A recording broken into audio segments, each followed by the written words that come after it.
Marilah kita ikuti bersama secara tumakninah mau'idotul hasanah yang akan disampaikan oleh panjenenganipun Al-Habib Najib Al-Munawwar. Kepada beliau kami persilahkan.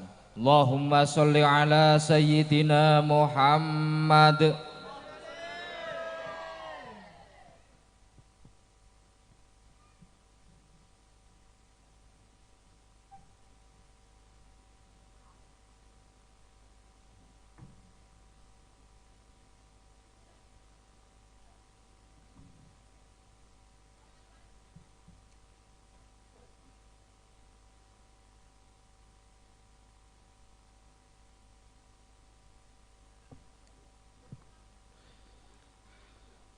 Assalamualaikum warahmatullahi wabarakatuh.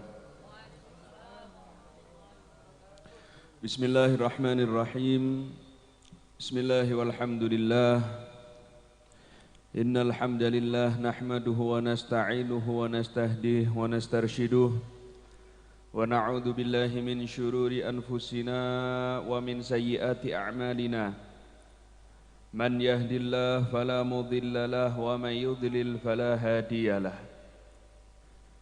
Ashhadu an la ilaha illallah wahdahu la syarika lah wa ashhadu anna sayyidana wa nabiyyana wa maulana Muhammadan abduhu wa rasuluh. Allahumma salli wa sallim ala jami'il mahamid من به تفرج الكروب وتكشف الشدائد سيدنا ونبينا ومولانا محمد وعلى آله وأصحابه يا حي يا قيوم يا واحد أما بعد رب اشرح لي صدري ويسر لي أمري واحلل عقدة من لساني يفقه قولي آمين آمين يا رب العالمين. Alhamdulillah, thumma alhamdulillah. Segala puji bagi Allah yang senantiasa telah memberikan rahmat dan anugerahnya kepada kita, khususnya pada malam hari ini, karena nikmat yang Allah berikan kepada kita, nikmat iman khususnya, nikmat Islam, nikmat sehat, dan juga nikmat sempat kita dapat berkumpul ada di majlis yang insya Allah menjadi majlis yang barokah, majlis yang penuh manfaat, majlis yang menjadi bukti bahwasannya kita adalah umat Nabi Muhammad SAW yang cinta kepada beliau dan dapat dibanggakan oleh beliau Nabi Muhammad SAW. Yang saya hormati seluruh para hadirin hadirat yang dirahmati Allah, khususnya para sesepuh, para masyayikh, para kiai, para jajaran ketakmiran, jajaran pejabat tokoh masyarakat. Yang saya hormati Kiai Haji Syamsah, yang saya hormati Kiai Haji Mashkur, yang saya hormati Kiai Haji Soleh, yang saya hormati Kiai Haji Abdul Fatah, yang saya hormati Kiai Ihsanuddin, yang saya hormati Bapak Triyono, yang saya hormati Kiai Anhar Maisur, yang saya hormati Kiai Labib Murami, dan juga para kiai, para sesepuh yang lain yang tidak kami sebutkan tanpa mengurangi hormat dan ta'zim dari kami.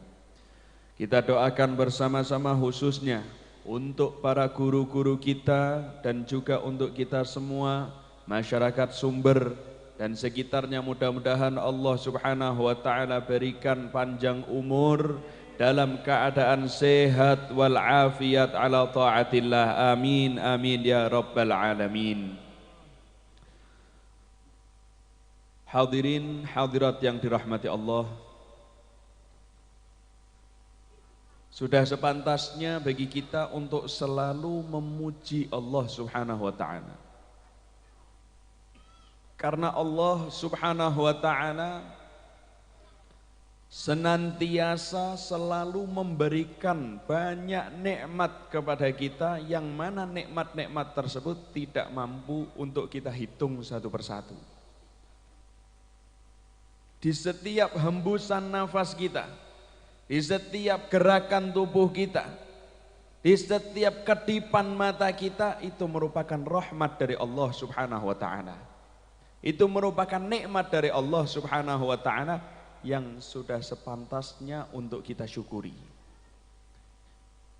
Kita coba lihat, ketika kita di dalam keseharian kita, di setiap saat kita bernafas, kita menghirup oksigen, yang di situ Allah Subhanahu wa ta'ala tidak mengambil biaya, tidak meminta biaya kepada kita.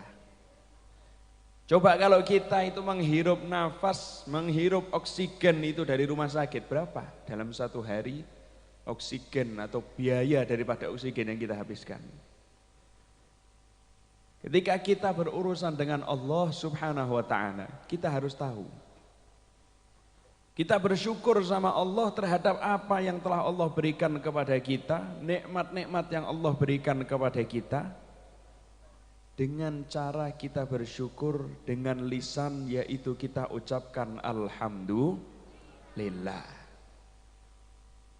Kemudian ada juga syukur dengan hati.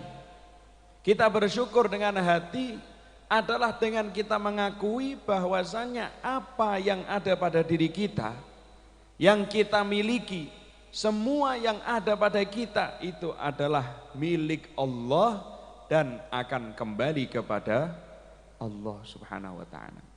Kita akui itu dalam hati kita, itu merupakan satu bentuk syukur dengan hati. Dan juga yang tidak lupa, tidak kalah pentingnya adalah asyukru bil arkan, yaitu bersyukur dengan anggota badan. Bersyukur dengan anggota badan. Bagaimana cara kita bersyukur dengan anggota badan?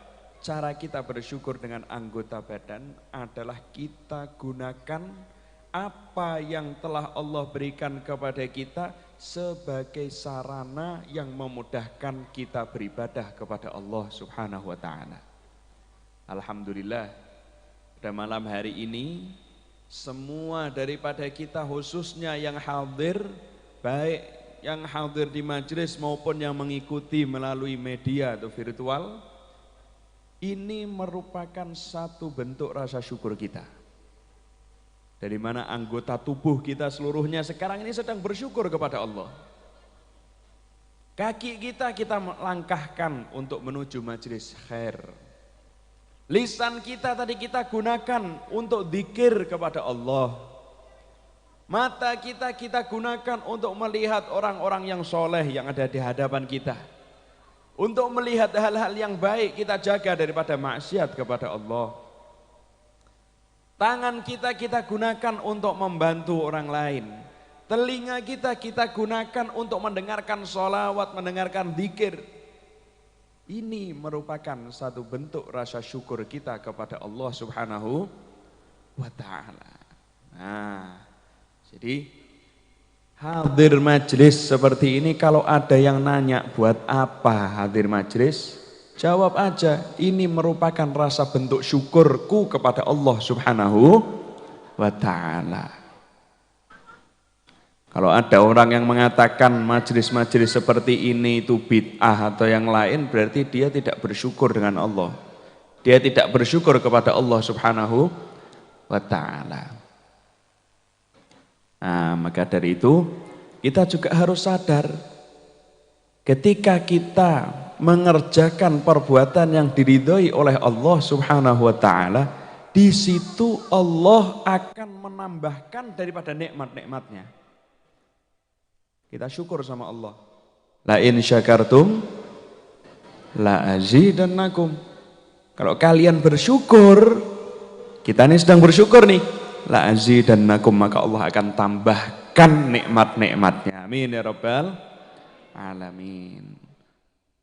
Yang mungkin dari jauh ke sini pakai keluar biaya, Allah akan tambahkan rezekinya. yang keluar tenaga dan yang lainnya, Allah akan berikan keberkahan-keberkahan di dalam apa yang telah Anda keluarkan semuanya.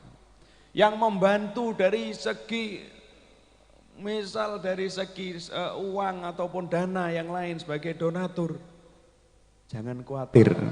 Harta yang Anda keluarkan untuk majelis-majelis semacam ini, harta tersebut akan mengatakan dengan lisanul hal, dengan lisanul hal yang mungkin kita tidak bisa mengetahuinya, tapi harta tersebut mengatakan dengan 3 kalimat. Harta yang kita sedekahkan, harta yang kita keluarkan untuk zakat, harta tersebut akan mengatakan dengan 3 kalimat. Yang pertama dia akan mengatakan, dulu aku sedikit, tapi sekarang aku menjadi banyak. Dulu aku bisa habis, tapi sekarang aku kekal, aku tidak bisa habis. Dulu kamu yang menjaga aku, tapi sekarang aku yang menjaga kamu. Itu yang akan dikatakan oleh harta yang kita keluarkan untuk sedekah, harta yang kita keluarkan untuk membantu daripada majelis-majelis khair, majelis-majelis yang baik. Karena dari itu jangan khawatir. Allah sudah berjanji, wa ma anfaqtum min syai'in fahuwa yukhlifuh. Apa yang kamu infakkan, kamu keluarkan untuk hal-hal yang baik, kamu sedekahkan, Allah yang akan menggantinya. Apa kita tidak percaya dengan janji Allah? Kemudian kita takut untuk mengeluarkan infak, mengeluarkan sedekah. Apakah kita juga tidak percaya dengan janjinya Nabi Muhammad SAW? Beliau berjanji, mana kosomalun min shadaqah, tidak akan kurang harta yang dikeluarkan untuk sedekah. Bal yasdad, bal yasdad, bal yasdad, diulangi 3 kali sama Rasulullah. Akan tapi harta itu akan bertambah dan akan bertambah, kata Rasulullah SAW. Allahumma salli ala Muhammad. Janji Allah, janji Nabi Muhammad, mosok kita masih tidak percaya? Karena dari itu jangan khawatir, sedikit atau banyaknya harta yang kita keluarkan untuk majelis-majelis semacam ini pasti akan diganti berlebih oleh Allah Subhanahu wa taala. Nah, hadirin hadirat yang dirahmati Allah, tugas kita sebagai hamba adalah kita beribadah kepada Allah. Tugas kita sebagai hamba tidak lain dan tidak bukan hanyalah untuk beribadah, menyembah Allah Subhanahu wa taala dengan sebaik-baiknya. Beramal soleh, beramal kebaikan, dan ketahuilah setiap waktu Allah Subhanahu wa taala memberi dorongan kepada kita untuk selalu melakukan perbuatan yang baik. Setiap waktu. Dari menit ke menit, jam ke jam, hari ke hari, minggu ke minggu, bulan ke bulan, bahkan tahun demi tahun, Allah Subhanahu wa taala selalu memberi kemudahan kepada kita untuk beribadah kepadanya. Tinggal kita nih loh, mau atau tidak kita ibadah sama Allah. Sebenarnya kalau kita mengatakan ibadah itu gampang apa sulit? Gampang ibadah itu. Selalu didukung sama Allah. Yang sulit itu adanya kemauan di dalam diri kita. Banyak orang tahu tapi tidak sadar. Banyak orang tahu tapi tidak sadar. Tahu ibadah itu baik, tahu ibadah itu adalah nanti balasannya mendapatkan ridha Allah, tapi dia tidak sadar, tidak mau melakukannya. Nah, maka dari itu mudah-mudahan nih dusun sumber ini mudah-mudahan menjadi sumbernya ibadah. Mudah-mudahan dusun sumber ini menjadi sumber berkah, menjadi sumber ilmu, sumber rezeki. Amin ya rabbal alamin. Hadirin hadirat yang dirahmati Allah, ini kita berada di bulan Sya'ban ini ya. Kita berada di bulan Sya'ban, sudah nisful akhir. Kita berada di setengah yang terakhir. Kemarin sudah melewati daripada nisfu Sya'ban, tanggal 15 Sya'ban. Sungguh beruntung bagi orang yang mengisi daripada malam nisfu Sya'ban itu dengan ibadah, dengan berdoa, berzikir kepada Allah Subhanahu wa taala.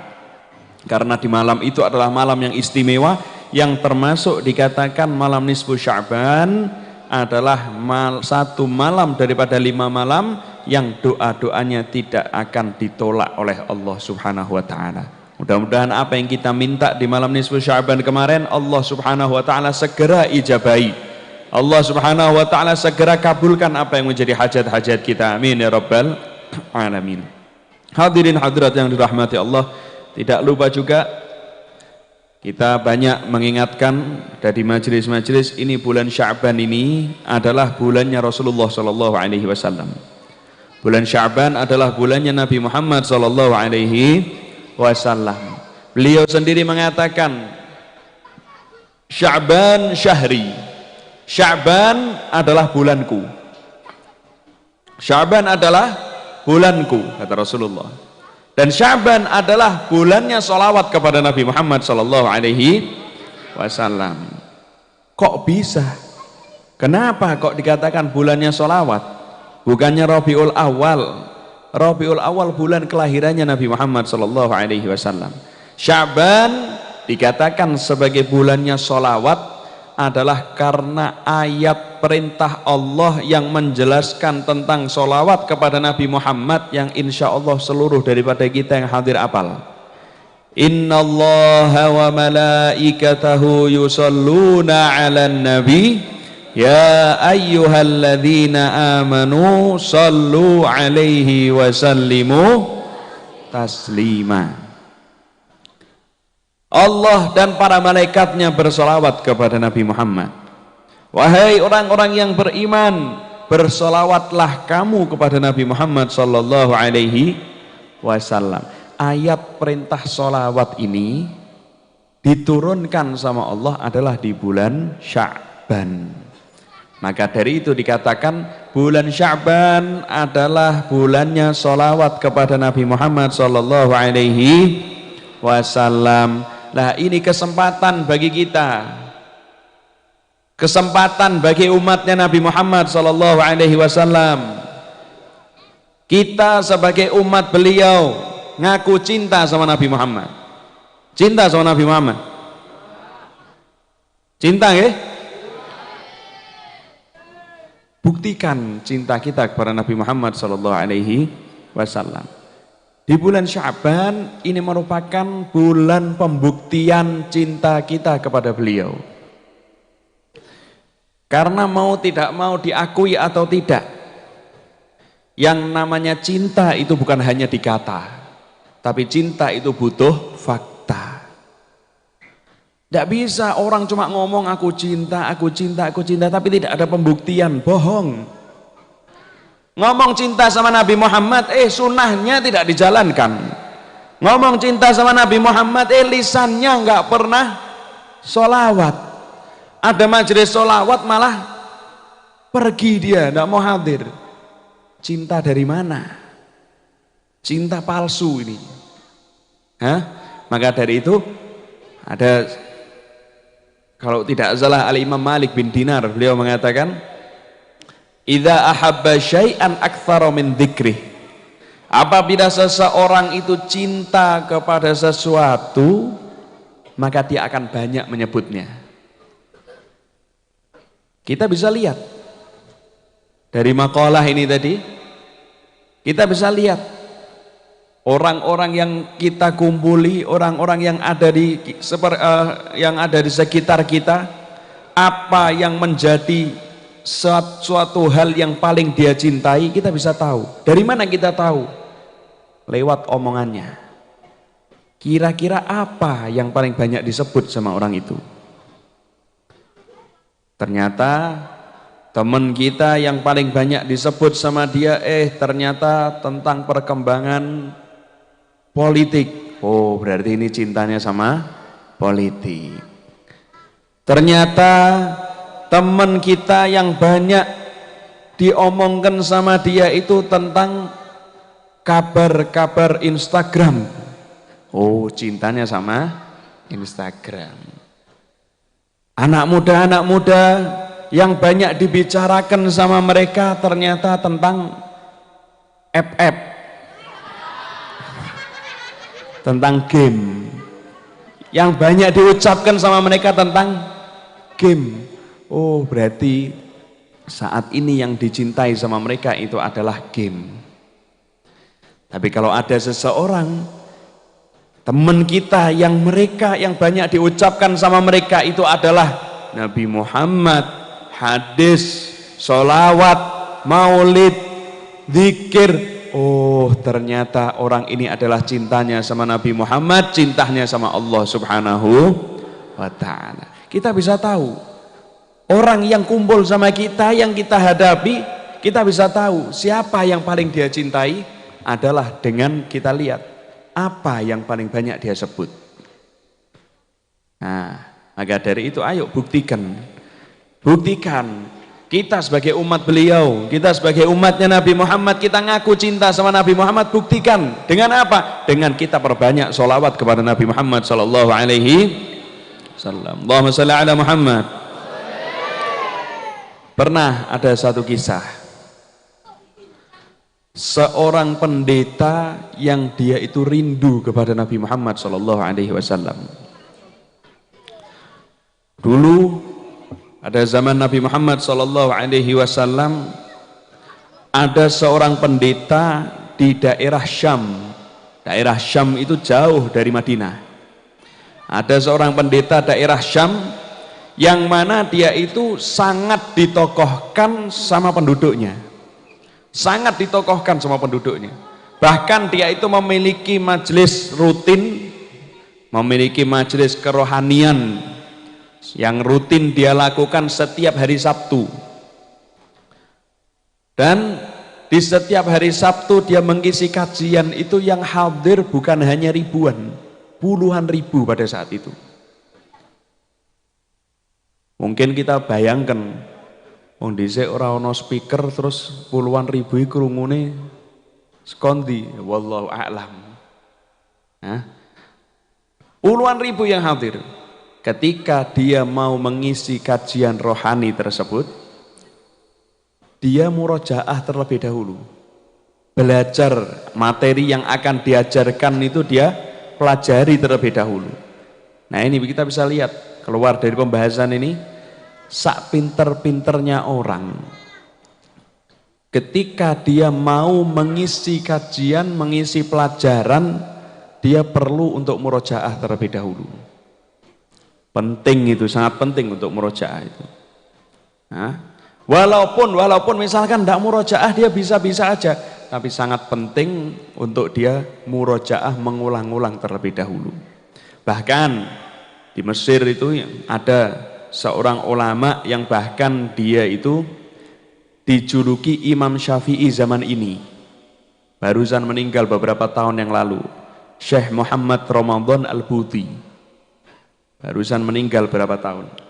Beliau pernah diundang untuk mengisi kajian. Orang yang datang kepada beliau, ngundang beliau, tugasnya beliau nanti mengisi kajian fikih. Nah, akhirnya beliau murojaah itu. Beliau belajar kajian fikih, kajian tematik itu. Nah, kemudian sampai hari H beliau berangkat ke tempat undangan tersebut. Sampai di tempat tersebut, ternyata yang punya acara ngomong, kajiannya adalah kajian tauhid. Untuk orang yang dijuluki, kira-kira untuk orang yang dijuluki dia adalah Imam Syafi'i zaman ini, kalau hanya membahas, mengkaji tauhid, bisa tidak dia? Bisa. Tapi beliau ngomong, orang yang mengundang aku, yang datang ke rumahku kemarin bilang ini adalah kajian fikih. Tapi kenapa ketika aku sampai sini kok tauhid? Aku murojaahnya tadi adalah murojaah fikih. Kalau ini kajian tauhid, kalau kalian mau menunggu aku murojaah, aku akan mengisi. Tapi kalau memang waktunya tidak sempat, ya aku cukup hadir saja di sini.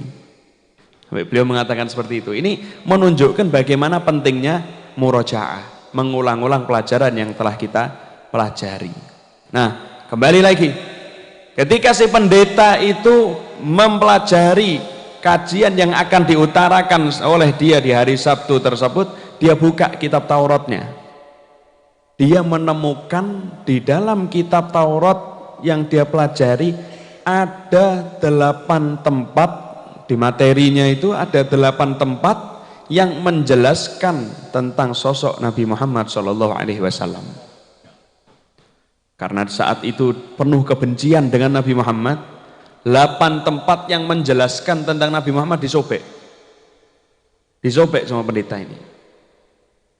Kemudian minggu yang berikutnya ketika akan memberi kajian, dia mempelajarinya terlebih dahulu, ditemukan 16 tempat yang menjelaskan tentang sosok Nabi Muhammad SAW. Lagi karena kebenciannya dia, kemudian dia sobek 16 tempat itu. Minggu depannya yang dia temukan ketika dia belajar 24 tempat yang menjelaskan tentang sosok Nabi Muhammad SAW, lagi-lagi disobek sama dia. Ternyata apa yang dia lakukan ini membuat dia penasaran dengan sosok Nabi Muhammad SAW. Penasaran dia. Akhirnya dia berinisiatif untuk melakukan perjalanan dari Syam menuju Madinah. Pada saat itu perjalanan yang ditempuh adalah pergi 1 bulan, pulang 1 bulan. Dia mikir, kalau aku pergi ke Mekah, aku pergi ke Madinah, kemudian aku kembali lagi ke Syam, aku akan meninggalkan kajian rutin ini selama 8 kali. Akhirnya dia mengatakan, wah tidak masalah, aku penasaran pengen ketemu sama Muhammad ini. Ketika akan berangkat sudah siap, ketika akan berangkat kelihatan sama murid-muridnya, dicegah sama murid-muridnya. Wahai Tuhan, wahai guru, kalau Anda pergi ke Madinah dan Anda sendiri tahu orang yang ketemu sama Muhammad dia pasti akan ikut sama Muhammad. Kalau Anda ikut ke Muhammad, lalu kami siapa yang nuntun? Akhirnya dia mengurungkan niatnya. Dan itu terjadi sampai 3 kali. Sampai ke kali keempatnya dia mengatakan kepada muridnya, demi kemuliaan Taurat dan demi kemuliaan Musa, biarkan aku melakukan perjalanan ke Madinah. Singkat cerita, murid-muridnya mempersilahkan dia untuk berangkat, dan kemudian selama perjalanan dia berangkat, sesampainya di depan pintu gerbang kota Madinah, dia melihat seseorang yang sangat tampan, berpakaian putih-putih semua dari kepala sampai kaki. Dia kira itu adalah Nabi Muhammad. Dia mengucapkan salam, assalamu alayka ya Muhammad. Ketika mendengar salam tersebut, orang yang berpakaian serba putih ini langsung nangis seketika itu juga. Langsung nangis ketika itu. Pendeta ini bingung. Aku ucap salam, kenapa dia nangis? Setelah selesai nangis, dia ngomong, kamu siapa? Datang dari mana? Oh, aku fulan. Aku datang dari Syam. Aku datang ke sini tujuanku adalah ingin bertemu dengan Muhammad. Digandenglah ini orang sama orang yang berpakaian putih itu, digandeng ke masjid. Yang mana ketika di masjid itu pas kumpul-kumpul para sahabat Nabi Muhammad SAW. Karena saking penasarannya dia dengan sosok Nabi Muhammad, baru sampai di depan masjid dia sudah menjerit, assalamu alayka ya Muhammad. Langsung jerit dia. Seketika itu juga orang-orang yang ada di masjid seluruhnya nangis. Seluruhnya nangis, tambah bingung orang ini. Kenapa setiap aku mengucapkan salam kepada Muhammad kok orang-orang selalu nangis? Berdirilah Sayyidina Ali bin Abi Thalib. Sayyidina Ali bin Abi Thalib berdiri, disamperi ini orang. Dari mana kamu? Aku dari Syam, aku dari jauh. Tujuanmu apa ke sini? Aku ingin bertemu dengan Muhammad. Kata Sayyidina Ali, telat. Telat kamu. Seminggu yang lalu Nabi Muhammad wafat. Telat kamu. Kaget dia. Karena saking penasarannya dia kaget. Dan dia mengatakan, kalau begitu tolong tunjukkan kepadaku jubah daripada Muhammad. Sayyidina Ali memerintahkan Bilal bin Rabah untuk mengambil jubah Nabi Muhammad yang disimpan oleh putrinya yaitu Sayyidah Fatimah. Pergi ke rumah Sayyidah Fatimah, mengetuk pintu dan mengatakan, aku disuruh sama Sayyidina Ali untuk mengambil jubah Nabi Muhammad. Sayyidah Fatimah kemudian membuka lemari yang mana disimpan jubah Nabi Muhammad. Ketika membuka lemari, bau daripada Nabi Muhammad SAW langsung tercium oleh Sayyidah Fatimah dan dia menangis. Dia ambil jubah tersebut, diciumi jubahnya Nabi Muhammad SAW karena penuh rindu. Kemudian diberikan kepada Bilal bin Rabah. Ketika Bilal menerimanya, dia nangis rindu sama Nabi Muhammad, diciumi jubah tersebut. Baru setelah itu dibawa ke masjid, diberikan kepada Sayyidina Ali. Baru dipegang sama Sayyidina Ali. Si pendeta tadi mengatakan, aku bersaksi bahwasannya pemilik jubah ini adalah Nabi akhir zaman. Karena baunya saja sudah disebutkan ada di dalam kitab Taurat. Dan bau yang disebutkan dalam kitab Taurat persis dengan bau yang ada di jubah ini. Kemudian dibentangkan, dibuka itu jubah. Lagi-lagi dia mengatakan, aku bersaksi pemilik jubah ini adalah Nabi akhir zaman. Di dalam kitab Taurat yang aku baca, dijelaskan jubahnya memiliki 12 tambalan. Dan di situ disebutkan, sampai dia mengatakan kepada Sayyidina Ali, wahai Tuhan, tolong ajarkan kepadaku bagaimana aku bisa mengikuti agama yang dibawa oleh Muhammad. Dituntun syahadat asyhadu an la ilaha illallah wa asyhadu anna Muhammadan Rasulullah. Akhirnya dia masuk Islam. Setelah dia masuk Islam, dia langsung mengatakan, tolong antarkan aku ke tempat Nabi Muhammad dikebumikan. Diantarkan ke makam Nabi Muhammad. Sampai di makam Nabi Muhammad, dia langsung menangis memeluk makam Nabi Muhammad SAW. Setelah itu dia mengangkat kedua tangannya dan meminta sama Allah, ya Allah, di dunia ini aku tidak bisa bertemu dengan Nabi Muhammad.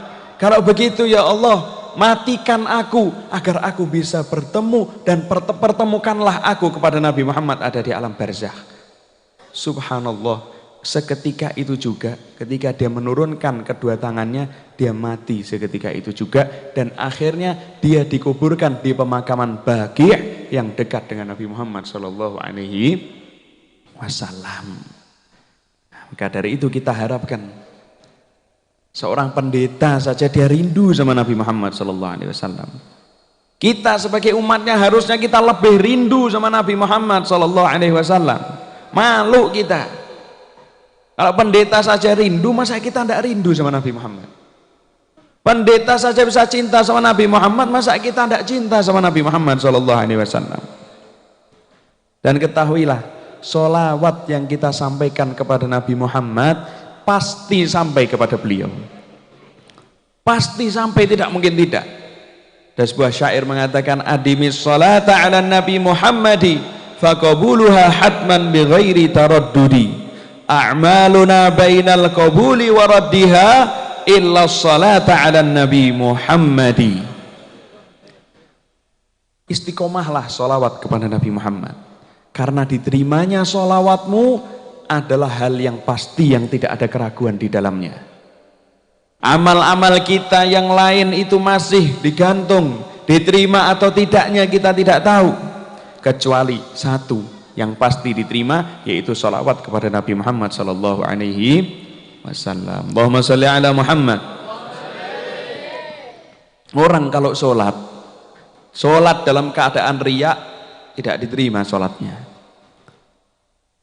Ngaji dalam keadaan riya, tidak diterima ngajinya. Tapi sholawat sekalipun dalam keadaan riya, sekalipun ingin dipuji sama orang, sekalipun ingin didengar sama orang, supaya dilihat yes padahal tak yes, supaya dilihat wow, tapi ternyata tetap diterima itu sholawat ya. Maka dari itu kita jangan malas sholawat. Terakhir, Al-Imam Wahab bin Munabbih beliau mengatakan, Ketika kita bersolawat kepada Nabi Muhammad, bukan berarti Nabi Muhammad butuh sama solawat kita, ndak sama sekali. Di dalam ayat yang kita hafal semua tadi, solawat itu ada 3. Solawat dari Allah, solawat dari malaikat, solawat dari orang-orang yang beriman. 3 solawat ini memiliki arti yang berbeda-beda. Solawat kalau dari Allah artinya adalah rahmat. Solawat dari malaikat adalah artinya istighfar. Solawat dari orang yang beriman artinya adalah doa. Lah terus kita doakan Nabi Muhammad, apakah Nabi Muhammad butuh sama doa kita? Tidak, Nabi Muhammad tidak butuh sama doa-doa kita. Kita yang butuh sama Nabi Muhammad sallallahu alaihi wasallam. Ibarat kita nih orang yang kehausan, yang kita nyari air, dan air itu hanya ada pada satu tempat itu saja, dan kita yang datang ke air tersebut, atau tiba-tiba air itu datang kepada kita. Kita yang datang ke air itu, kita yang datang, kita yang butuh. Itulah kita dan sholawat kepada Nabi Muhammad SAW. Nah, hanya saja Allah Subhanahu Wa Taala memerintahkan kepada kita, ini meneruskan Al-Imam Wahab bin Munabbih tadi, Allah memerintahkan kepada kita untuk membalas kebaikan yang diberikan oleh orang lain. Kebaikan apa yang lebih daripada kebaikan yang diberikan oleh Nabi Muhammad kepada umatnya? Beliau adalah yang terbaik di dalam memberikan sesuatu daripada makhluk. Dan ketika kita tidak bisa membalas kebaikan tersebut, maka paling tidaknya minimal, paling minim, kita mendoakan baik kepada beliau, kepada orang yang berbuat baik tadi. Maka dari itu, kebaikan yang diberikan sama Nabi Muhammad sudah pasti kita tidak bisa balas. Kita tidak bisa balas. Maka dari itu kita bisa membalas paling tidaknya adalah dengan sholawat kepada beliau, kita doakan baik kepada beliau. Allahumma sholli ala Muhammad. Nah, mudah-mudahan Allah Subhanahu Wa Taala jadikan kita adalah umat yang dapat dibanggakan oleh Nabi Muhammad Sallallahu Alaihi Wasallam. Mudah-mudahan Allah Subhanahu Wa Taala jadikan kita adalah orang-orang yang diridhoi oleh Allah dan orang-orang yang diridhoi oleh Nabi Muhammad. Mudah-mudahan Nabi Muhammad bahagia dengan kita. Jangan jadikan, ya Allah, jangan jadikan kita sebagai umat yang justru menjadikan beliau sedih. Jangan jadikan kita, ya Allah, jangan jadikan kita sebagai umat yang membuat beliau itu kecewa dengan kita, ya Allah. Jadikan kita adalah orang-orang yang dapat membahagiakan beliau, yang dapat membanggakan beliau kepada anak-anak kami, pemuda-pemuda kami, ya Allah. Jaga mereka daripada segala bentuk maksiat, jaga mereka daripada narkoba, jaga mereka daripada perbuatan judi, jaga mereka daripada minuman keras, jaga mereka daripada perbuatan zina, ya Allah. Dan mudah-mudahan kita sebagai orang tua dapat menjadi orang tua yang baik untuk anaknya, orang tua yang mendidik, bukan hanya orang tua yang memperhatikan makan dan minumnya, tapi menjadi orang tua yang memperhatikan bagaimana sholat dan ngajinya. Amin ya rabbal alamin. Dan mudah-mudahan, ya Allah, apa yang kita baca, di dalam majlis ini, Allah Subhanahu Wa Taala sampaikan pahalanya kepada orang-orang yang tidak hadir daripada kita, dan mudah-mudahan Allah sampaikan pahalanya kepada sahibul haul, yaitu Syekh Hidayatullah. Mudah-mudahan sumber dusun sumber ini bisa menjadi sumber barokah, sumber manfaat, sumber ilmu, sumber rezeki. Amin amin ya rabbal alamin. Rabbi fanfa'na bi barakatihim wahdinal husna bi hurmatihim wa amisna fi tariqatihim wal mu'afati minal fitani. Wassalamualaikum warahmatullahi wabarakatuh.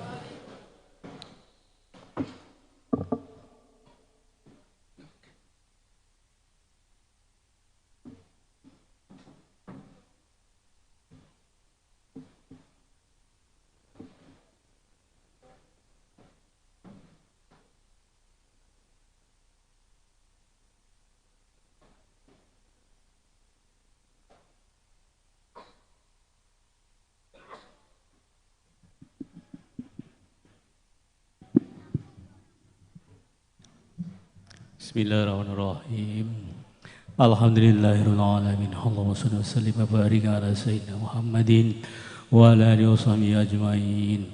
يا الله يا الله يا الله بحق الفاتحة والسر الفاتحة ونور الفاتحة وبجاه من أنزل عليه الفاتحة وببركة الجيلان والأساكي الواصلتين لمن توجد منه الفاتحة صلى الله عليه وآله وسلم افتح لنا يا الله افتح لنا يا الله افتح لنا يا الله وأهلنا وذلبنا وجماعتنا ومن حولنا أبواب الخير واهدنا سبل الخير واجعلنا من أهل الصلاح والخير واخلقنا وخلقنا أهل السكر والخير وأملنا على ذلك أهل التوكل والصبر والرضا والخير واحصرنا غدا يا الله واحصرنا غدا يا الله وجمعنا أهل الصدق والقرب والخير إنك لولي كل توفيق والخير ودافع كل سار والبوسل والضير اللهم يوفق أهل الخير وأعان له على الخير ويسر له بالخير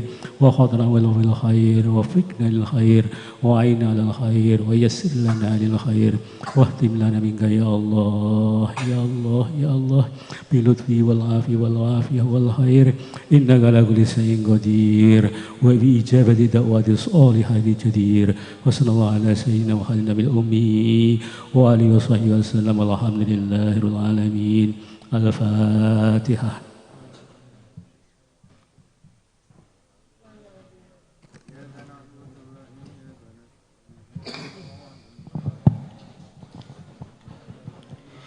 Alhamdulillahirabbil alamin. Acara pada malam hari ini telah paripurna. Kepada para habaib, para masyayikh, para kiai dan juga tamu undangan, kami persilahkan untuk mengikuti ramah tamah di ruang lantai bawah gedung ini. Allahumma sholli ala sayyidina Muhammad.